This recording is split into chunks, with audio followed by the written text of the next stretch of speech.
Jadi teman-teman, di sini kita bisa melihat keadilan Allah. Orang yang benar hidup di hadapan Allah ya tidak dihukum. Dan jika orang itu tidak benar di hadapan Allah, maka dihukum.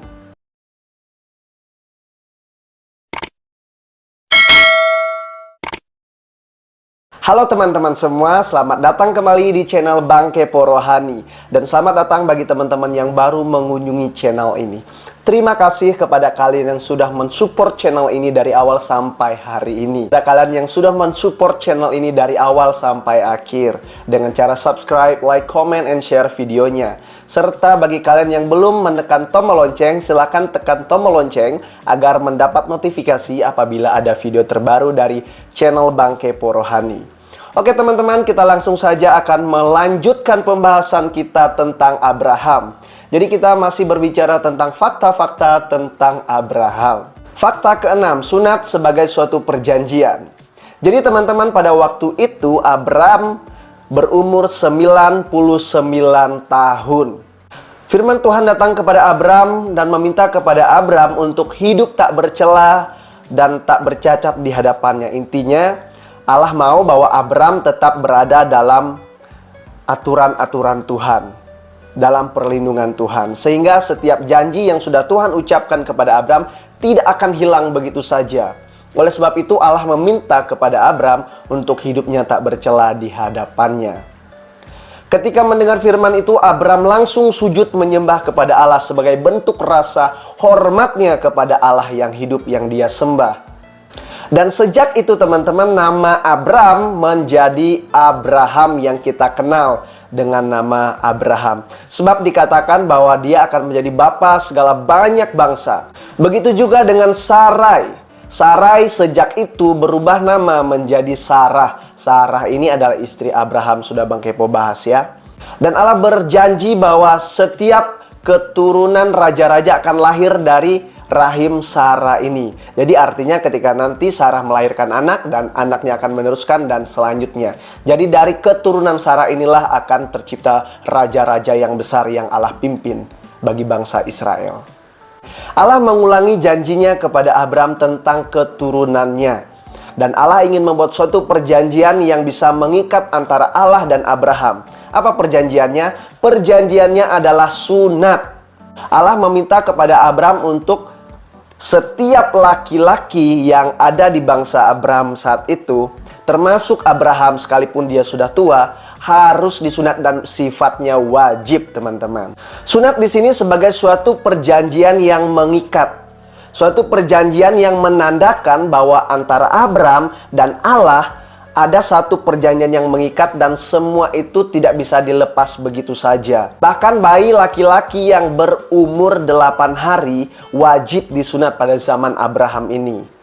Dan inilah tanda yang akan membuat Abraham ingat kepada Allah yang hidup.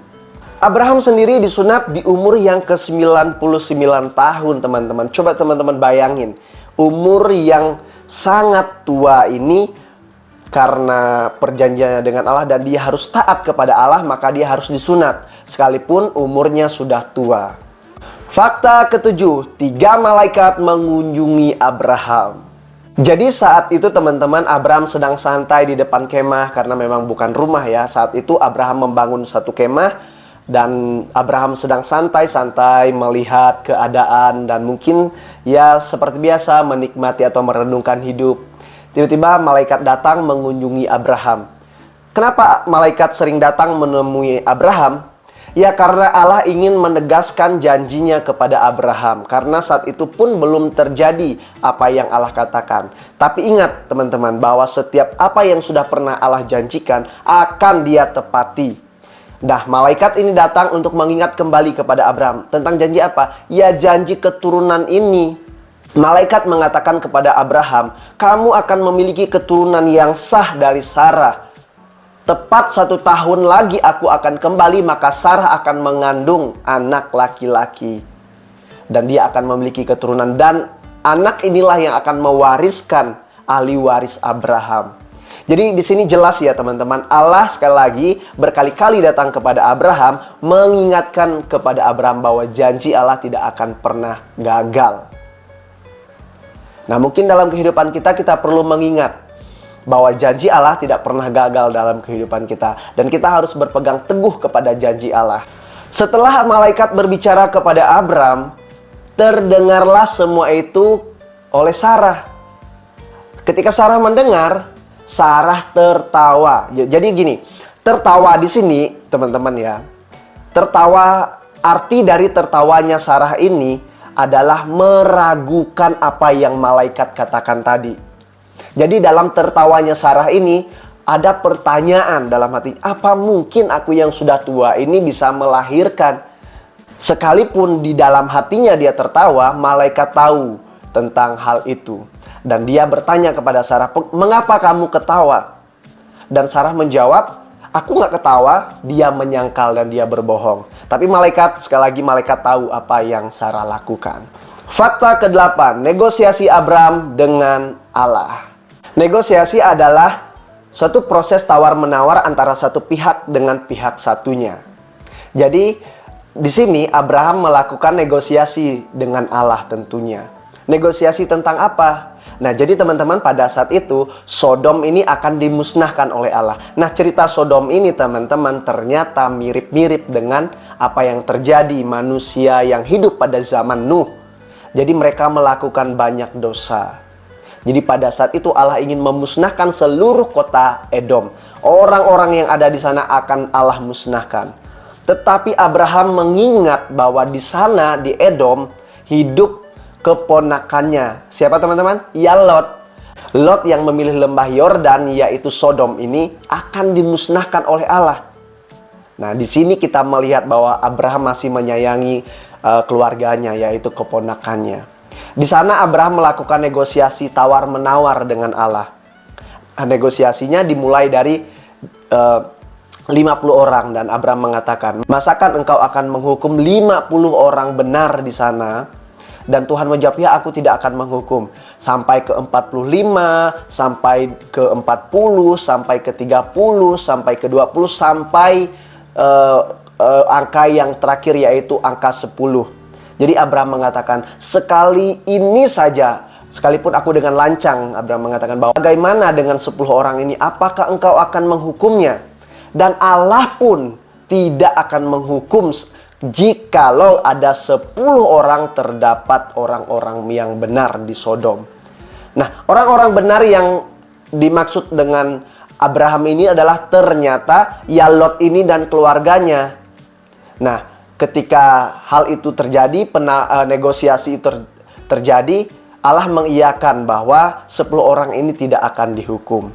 Dan keluarga Abraham yaitu Lot lah orang-orang yang dimaksud itu. Di sini kita bisa melihat bagaimana Allah bisa mendengar Abraham, karena Allah percaya ketika Abraham berkomitmen dalam hatinya dan dia memohon kepada Allah supaya orang-orang yang di sana tidak bisa, bukan tidak bisa ya teman-teman, tidak dihukum oleh belas kasihan Allah sendiri. Jadi teman-teman, di sini kita bisa melihat keadilan Allah. Orang yang benar hidup di hadapan Allah ya tidak dihukum, dan jika orang itu tidak benar di hadapan Allah maka dihukum. Oke, itulah fakta ke-8. Fakta ke-9, Ishak lahir, Ismail diusir. Jadi teman-teman, pada saat itu lahirlah Ishak ini pada usia tuanya mereka. Mereka ini siapa? Ya Abraham dan Sarah. Jadi maksudnya Sarah yang mengandung dan melahirkan seorang laki-laki yang bernama Ishak.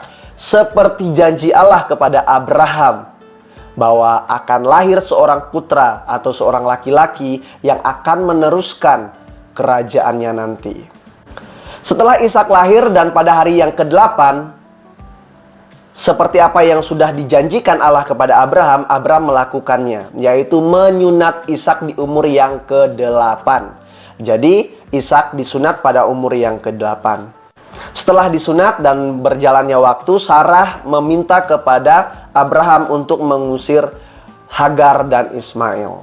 Di sini kita bisa melihat bahwa Sarah memegang janji Allah, bahwa dia mengingatkan kepada Abraham bahwa bukan Ismail yang menjadi ahli warisnya nanti, tetapi Ishaklah, anaknya lah yang sah ini yang akan menjadi ahli warisnya Abraham. Di sini Abraham merespon dengan hati yang kesal, teman-teman.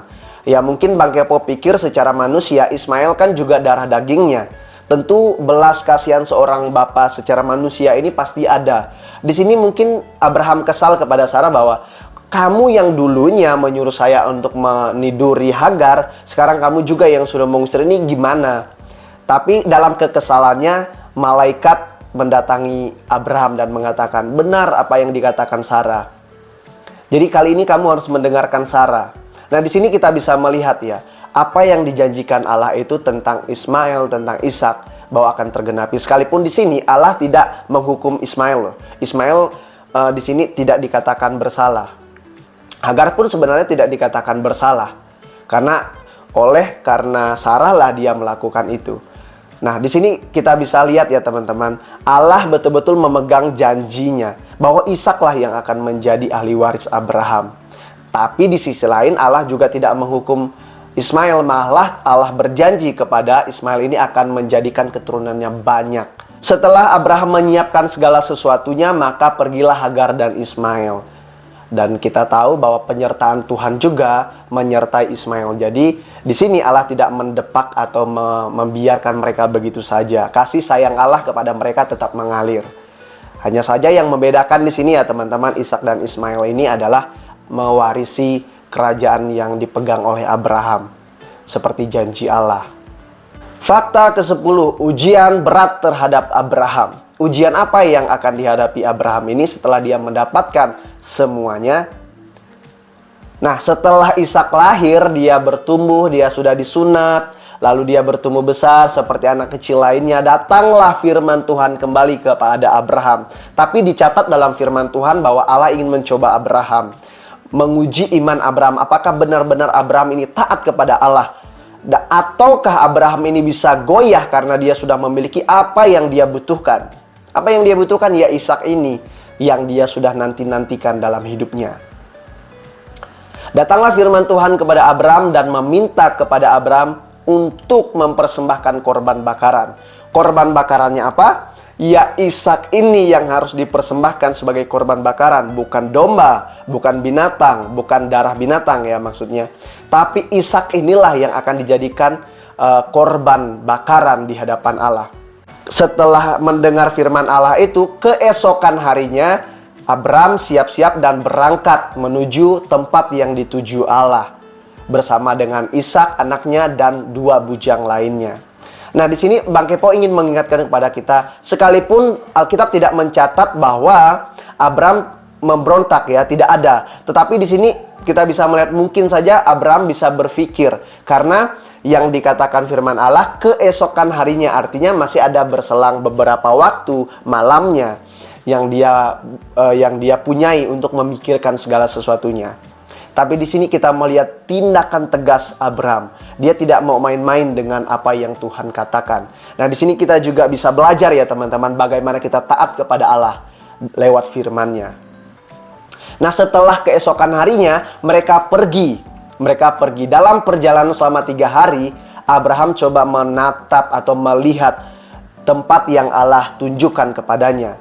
Setelah dia menatap, ternyata sudah ada tempat yang Allah tunjukkan. Nah, di situ dia berhenti dulu dan dia meminta kepada bujang-bujangnya agar mereka berhenti saja sampai di sini. Yang akan ke sana adalah Abraham dan anaknya yaitu Ishak.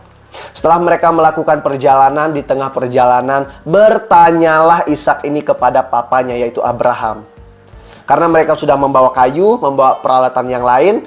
Nah, Ishak bertanya dong, mengapa kita tidak membawa korban yang akan kita korbankan kepada Allah? Dan kita sekarang tidak membawa korban itu. Lalu apa yang harus kita korbankan kepada Allah? Nah, di sini bijaknya dengan hikmat Allah, mungkin secara manusia tidak tega juga Abraham mengatakan bahwa Ishak kamulah korbannya. Tidak, tapi dia menjawab seperti apa? Dia menjawab, Tuhanlah yang menyediakan. Jawaban yang sangat bijaksana yang daripada Tuhan. Saya percaya sudah Tuhan menuntun dia. Nah, di sini mereka berjalan sampailah mereka di suatu tempat. Tanpa berpikir panjang, Abraham menyiapkan segala sesuatunya, menyusun kayu-kayu, lalu setelah itu dia mengikat Ishak anaknya. Nah, di sini kita melihat apakah Ishak beraksi dengan semua itu? Ya, tidak dicatat di sana bahwa Ishak memberontak atau bertanya kembali, mengapa harus saya? Ishak hanya menurut apa yang dikatakan Abraham. Nah, di sini juga kita bisa belajar. Kita sebagai anak, ya kalau memang itu kebenaran, ya kita harus tunduk, ya. Teman-teman, jadi di sini kita bisa belajar juga dari Ishak ini. Nah, setelah itu tidak lama-lama Abraham langsung mengambil pisaunya dan betul-betul mengayunkan pisaunya kepada Ishak. Nah, ketika dia mengayunkan pisaunya di atas, hampir saja malaikat berkata kepada Abraham, "Tunggu dulu Abraham. Di sini Allah telah melihat ketaatanmu kepadanya." Nah, terbuktikan bahwa Abraham ini betul-betul taat dengan tulus kepada Allah. Bang Kepo ingatkan kepada kita kembali bahwa memang di awal Tuhan tidak ingin membunuh Ishak ini sebagai korban, tapi ingin mencobai Abraham. Ternyata betul-betul Abraham menjadi orang yang taat di hadapan Allah. Nah, setelah itu Allah menyediakan domba yang tersangkut di ranting-ranting. Nah, benar apa yang dikatakan Abraham bahwa Allah yang akan menyediakan. Setelah itu dia mengambil domba itu dan dia persembahkan di hadapan Allah. Setelah semua itu terjadi, teman-teman, di umur yang ke-127 meninggallah Sarah istri Abraham. Nah, setelah itu Abraham, singkat cerita ya, Abraham menguburkan Sarah istrinya di Goa Makpela. Jadi Goa Makpela ini ada di tanah Kanaan ya, dan prosesnya pun cukup panjang. Dia meminta tanah yang khusus ini. Tapi secara tidak keberatan mereka mengasihi atau memberi kepada Abraham. Nah, setelah berjalannya waktu, Abraham pun menikah lagi dengan seorang perempuan yang bernama Ketura. Nah, dari keturunan Ketura ini memiliki keturunan lagi, tapi mungkin di lain kesempatan kita akan membahas tentang keturunan dari Ketura ini. Nah, itulah fakta-fakta yang terjadi dengan Abraham ya teman-teman. Hingga pada waktunya umur Abraham pun mencapai 175 tahun. Dan pada akhirnya dia berambut putih dan sudah tidak berdaya lagi. Akhirnya dia meninggal. Dan disitulah akhir kehidupan Abraham. Nah, setelah itu Ishak dan Ismail menguburkan Abraham di tempat yang sama dengan Sarah, yaitu di Goa Makpela. Oke teman-teman, itu saja fakta-fakta tentang Abraham, dan kita akan bertemu di lain kesempatan dan membahas topik yang lain tentang tokoh-tokoh Alkitab lainnya. Jika teman-teman suka dengan video ini, kalian bisa men-sharekan videonya kepada teman-teman kalian semua. Dan jangan lupa terus menonton video ini dan mendukung channel ini agar dapat berkembang dengan baik. Dan terima kasih, Tuhan Yesus memberkati. Salam Kepo Rohani.